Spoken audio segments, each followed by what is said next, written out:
He doesn't look anything like me. Must be a mistake somewhere. Maybe he's not even my son. Andy said that while openly favoring his good-looking and intelligent son over his daughter, Crystal. He told me our daughter should get a job as soon as she finishes middle school and destroyed the stuff we bought for her high school entrance. I couldn't take it anymore. I packed up and left, taking both kids with me. My name is Misty. I'm your average 35-year-old stay-at-home mom, living with my husband, son, and daughter. My son William has always been handsome since he was a kid, so much so that people often mistook him for a girl. My friends would often say, "You should get William into acting or modeling." He's also incredibly smart, gentle, and mature. By the time he was 3, he was already conversing like an adult. On the other hand, my younger daughter, Crystal, is definitely the cutest girl in the world from my point of view as a parent. However, her appearance was far from what is commonly known as pretty girl. She's a bit on the plump side, with curly hair and a round face. She's not athletic, and she's slow to speak. But to me, she's the most adorable girl in the world. However, there is someone who doesn't think well of such a girl. Andy, however, clearly favors William. When he gets home from work, he only pays attention to William. If Crystal tries to join in, Andy tells her she's creepy and trying too hard. Whenever this happens, William suggests, "Let's all play together." But Andy dismisses him, saying, "Don't play with Crystal. You'll catch her stupidity." William sits uncomfortably on his father's lap. He's smart. He understands what's happening. Even my mother-in-law, Jacqueline, dotes on William and mistreats Crystal. Andy's family owns a store. His dad passed away, so Andy is expected to take over the business. That's why we go to my in-laws once a week. Every time we visit Jacqueline, Andy's mom grimaces and says, "Oh, you brought Misty and Crystal again. You could have just brought Andy and William." She says we don't have to come, but if we don't, she makes snide comments over the phone, treating me like a maid. I don't want to go to my in-laws, but Andy drags me along to help with chores, so I have no choice. On this particular day, Jacqueline decides to take William and Crystal to a large local park. While Crystal is thrilled to spend time with her grandma, I have an uneasy feeling.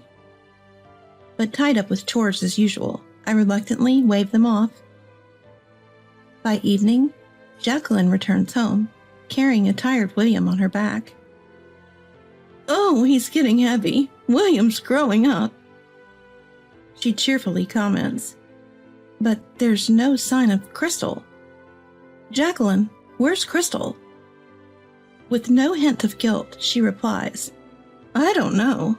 Both were looking tired, but I can't carry both, so I told Crystal to walk back on her own." I couldn't believe what I just heard. A chill ran down my spine.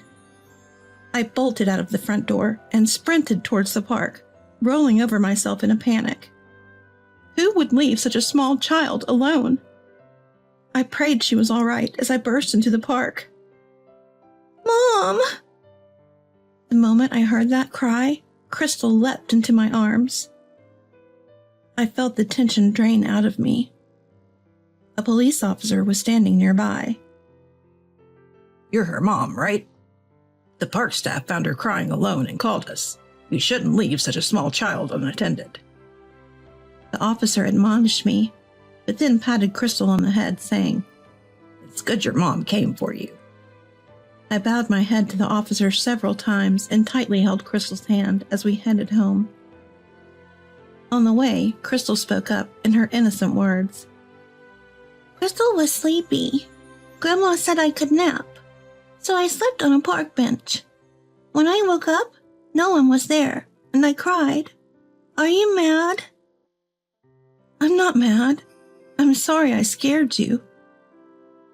I couldn't help but hug Crystal, who was carefully reading my expression. When we got back to my in-laws' place, both Jacqueline and Andy sighed at the sight of Crystal.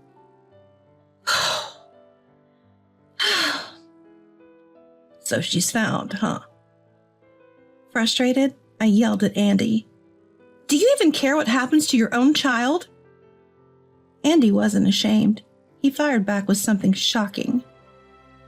I don't care what happens to her. She's ugly and not smart.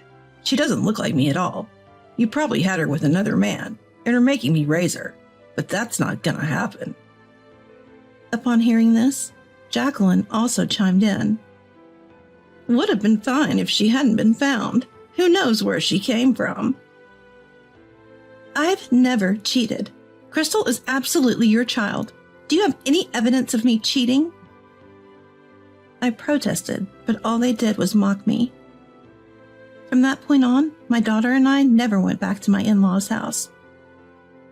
No matter how much Andy scolded us, no matter how many sarcastic comments Jacqueline made over the phone, I endured it all to protect Crystal. William had noticed how poorly Andy and Jacqueline were treating us. Grandma would get mad if I also stayed home. I'm okay going alone. You and Crystal don't have to worry. That's what William said as he gently stroked Crystal's head. Although I felt guilty toward William, we stayed home. William is truly a kind-hearted child. Dealing with Jacqueline's mood swings must have been tough, but William managed it with his inherent brightness and charm. I've thought about divorcing many times, but without any qualifications and being just a housewife, I couldn't fathom supporting William and Crystal all by myself, so I had no choice but to endure. A decade had passed since Crystal and I effectively cut ties with my in-laws. William had become a working adult, and Crystal was about to start high school. With a new backpack and textbooks for high school, Crystal was looking forward to this new chapter in her life. Andy still treated Crystal poorly, but we had both decided to ignore him. As long as William and Mom are on my side, that's all that matters, Crystal would say, which always made my heart ache. Still, seeing Crystal excited about her new life made me happy too. But then, disaster struck. Andy saw Crystal's new school supplies and went ballistic. What is this? You're planning on going to high school? We've raised you this far, and you're not even our real child. Quit school and start working. Pay us back for all we've spent. Throw all of this stuff away now. Ripping up her textbooks and tearing her bag apart, Andy hurled them into the muddy yard soaked from days of rain. I'll make sure your mom hears about this. Andy said that and called his in-laws. Jacqueline came over almost immediately, as if she'd been waiting for this moment. Who do you think you are, planning to go to high school on our dime? You should be thankful you even got to go to middle school. Get a job as soon as you graduate and give us all your earnings. Misty, you should be grateful we even took care of your affair child, she said, clearly enjoying herself. You two are nothing but a bad influence on William, our heir. You're both worthless. Get out. So there we were, Crystal and I, picking up her thrown school supplies, listening to Andy and Jacqueline's harsh words. Both of us were drenched in the rain. Rain soaked our hair and droplets streamed down our faces to the ground. I couldn't tell if they were tears or rain anymore. With William already having moved out, there was no one left to stand up to these two. Crystal and I looked at each other, and we both knew. There was no reason left to stay in this house. After that, Crystal and I packed a few essentials and left. Andy and Jacqueline agreed to the divorce without a fuss. With nowhere to go, we turned to William for help. William was shocked to see us covered in mud and rain, but quickly understood the situation and welcomed us into his home. William offered me a warm shower, a change of clothes, and a soothing drink. Feeling a bit more settled, we sat down to talk about what's next. Got a call from Dad earlier. He says he's divorcing Mom, and we should never let them in the house again. He told me to quit my job and take over the family store, but I don't want any part of it. I can't stand him or Grandpa. Hearing this made my heart ache for William. I've always wondered how hard it's been for him, stuck between our family and his in-laws since childhood. I was putting up with it as long as Dad and Mom were married, and while Crystal was in that house. But that's not the case anymore, is it? William grins mischievously. How about changing schools, Crystal? I'm being transferred to another state. We can all move there, and let's keep it a secret from Dad and Grandma. I hope their store goes under. Upon hearing William's enthusiastic proposal, Crystal exclaims, "I'm definitely in." I've always relied on William, so it made me feel guilty. But I decided to go along with it because it seemed like the best course of action. Everything fell into place smoothly after that. A few weeks later, we were settling into our new lives in a new place. What Andy and Jacqueline don't know is that Crystal is actually brilliant. She's always been good at tests. She just developed a little slower than others. She even aced the entrance exam to a top high school at our new location.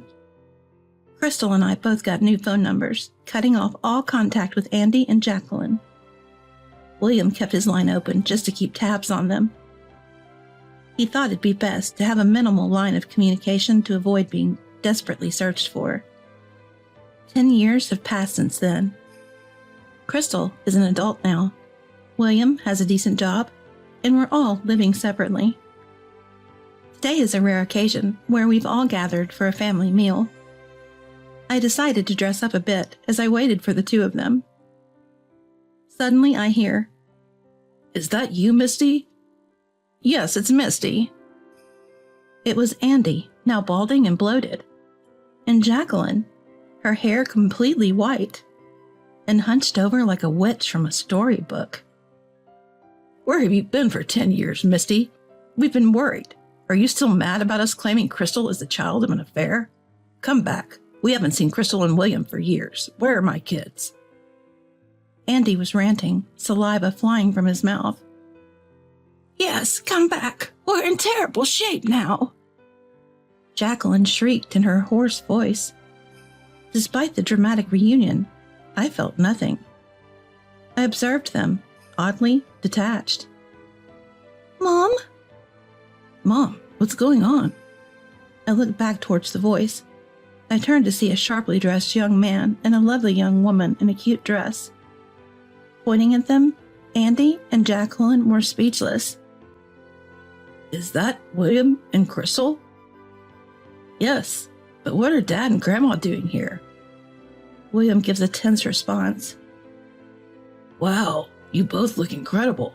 Crystal, you've turned into such a beauty. I hardly recognized you." "I never imagined that little Crystal would grow up to be this stunning. I wish I'd been there to see it." Ignoring William's question, both Andy and Jacqueline share their thoughts. You see, after Crystal moved away from Andy and Jacqueline, her life improved significantly. Whether it was the lack of stress or her active involvement in high school activities, she transformed.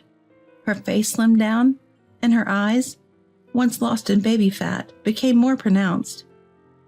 Her hair, which was once unmanageably frizzy, gained a beautiful wave. Now Crystal is so adorable that she could stand next to a celebrity and not be overshadowed. Well, since her older brother William is handsome, Crystal must have had the potential to be beautiful as well. Both William and Crystal are successful and employed by big corporations. They are the pride and joy of me, their mother. "So the family is back together after 10 years. Let's go out for dinner. I don't have money on me, but you both can pay, right? After all, I've raised you." Andy places his hand on Crystal's shoulder. She promptly slaps it away. "Don't touch me. It's creepy. I've always been told I was a result of my mother's affair. I have no father, and you didn't raise me. Who are you? Crystal, now wearing heels, towers over Andy. Enough is enough, William states calmly.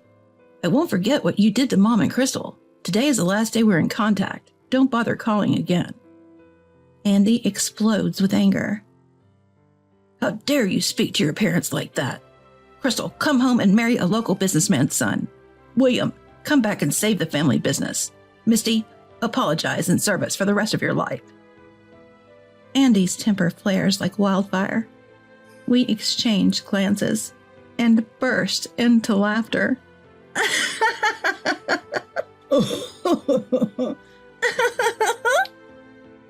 Why would we want your forgiveness? What made you think that?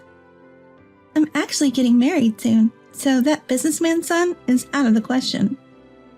I'm starting my own business, so there's no way I can take over the family shop. What a shame. It'll go under. Both of them laugh, shaking their shoulders.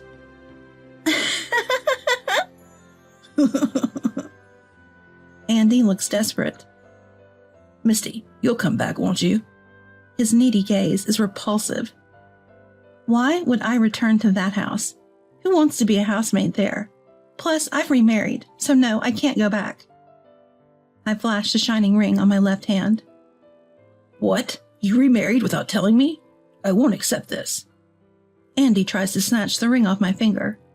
But before William can step in, another man comes between us.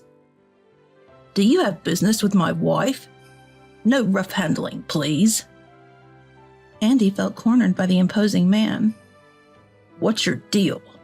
Andy retorted, trying to puff up his chest.